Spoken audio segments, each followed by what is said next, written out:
Action of sodium potassium ATPase.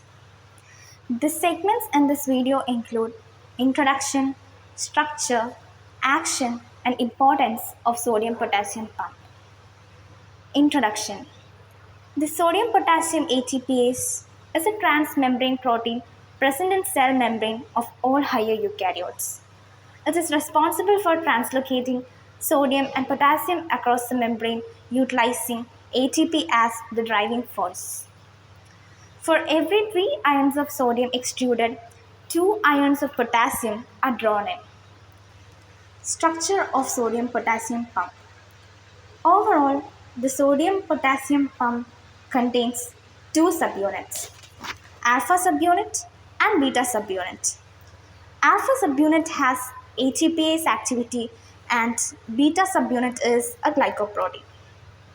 Alpha subunit contains intracellular sodium and ATP binding site and a phosphorylation site, and it also has extracellular site for potassium and O-beam. The O-beam binding site is actually where O-beam, a drug, binds. This drug can inhibit the activity of sodium potassium pump, which is used in the treatment of heart failure. Action of sodium potassium pump. The pump is activated when concentration of sodium is increased inside the cell. When activated, 3 sodium ions bind to the sodium binding site and ATP binds to the ATP binding site of the alpha subunit. This ATP is hydrolyzed to ADP and inorganic phosphate, releasing large amount of energy which is utilized for pumping out sodium. After hydrolysis, the phosphate group is transferred to the aspartic acid residue present in the phosphorylation site. This causes a change in the configuration of protein, extruding 3 sodium ions to the extracellular fluid. 2 potassium ions then bind extracellularly to the alpha subunit, dephosphorylating the alpha subunit, and ATP shift back to first conformational state, releasing 2 potassium ions into the cytoplasm.